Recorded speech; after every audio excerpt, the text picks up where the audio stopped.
të rinjët për ta bërë një gjë shumë të bukur këtu në Suharekë. Bëhet fjalë për zotri Adem Veselaj. Kënaqësi shumë e madhe dhe apo më tregon ku po e gjen energjinë. Mirë se keni ardhur fillimisht, ju uroj mirëseardhje, faleminderit për vizitën. Energjia gjithmonë buron nga vendi, nga këtu. Këtu jemi rritë dhe sigurisht edhe kur kemi qenë jashtë, edhe pjesën e kohës që kemi kalu jashtë, na ka mungu shumë. Prandaj si t'vjen këtu, mushesh energji dhe ka mjaftueshëm energji.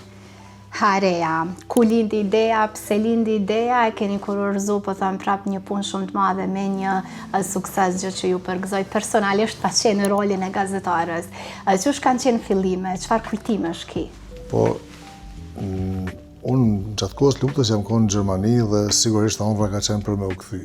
Pas kthimit nga Gjermania, kemi fillu me transport, me turizëm, kemi pas shumë mundësi me vizitu shumë vende të ndryshme dhe natyrisht ku kemi shku, kemi pa diçka të mirë, gjithmonë kemi mendu ato me sjellë të ne në Kosovë.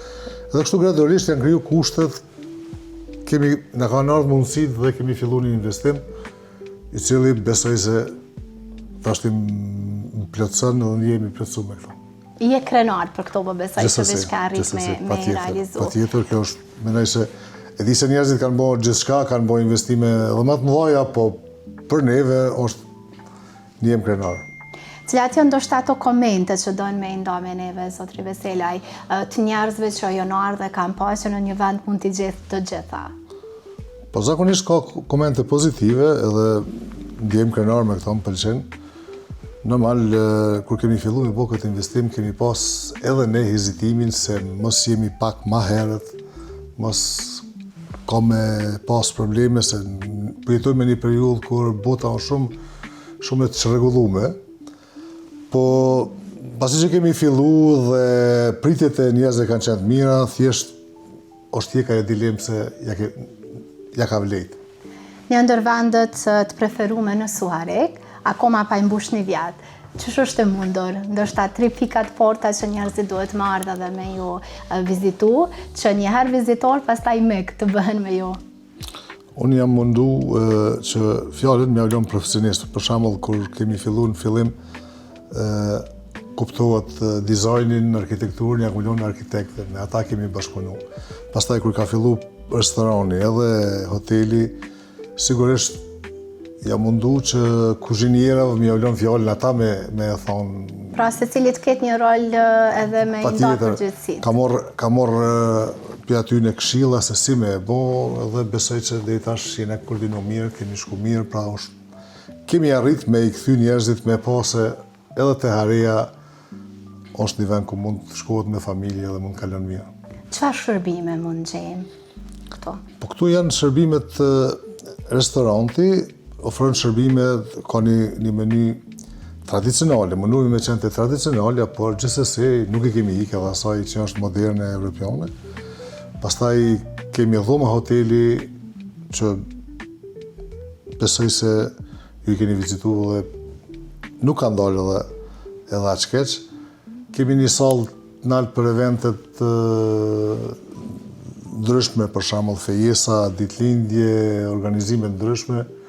Përgjithsisht e kemi bërë një kombinim që njerëzit do t'i kenë mundësit me imri shumicën nga ato që i duhen, jo të gjitha, mos thojmë.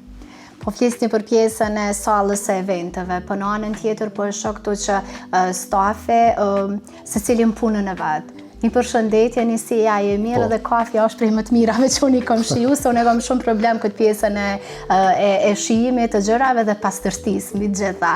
Sa jeni mundu me qenë shumë të kuruar deri në detajin e fundit që një pushues që të vi për një me ju vizitu krejt kohën. Sa ka rëndësi që me pas njerëzit e njëjtë afër?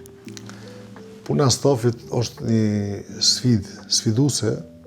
Dhe ne në Kosovë mendoj se kemi më shumë aftësi se sa që mendojmë që kemi. Edhe na kena pas probleme, për shembull kur kena pas musafirët e parë sloven ose gjerman, koni dhe hezitimi. Po unë jam mundu me këshillat e mia me ju thonë se them njerëz dhe vetëm me qenë mikpritjen tonë, nuk kemi nevojë me luajtë rolin e një francezi ose dikujt tjetër. Ne duhemi me metodat që i kemi pa të shtëpia jonë, siç i presim musafirët, njëjtë me i prit.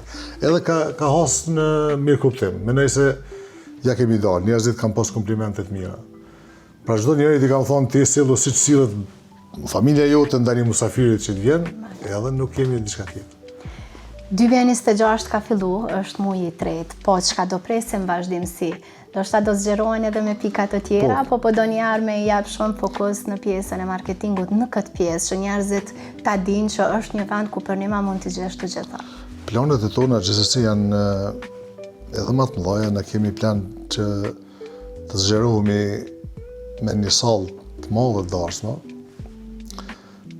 Asha do të arrijmë që të fillojmë këtë vit apo në vite tjera, por si gjithsesi planifikojmë që të kemi edhe një sallë të madhe që kemi mundësi me marrë edhe grupe ose darsma ose evente që kanë me numër më të madh të pjesëmarrësve.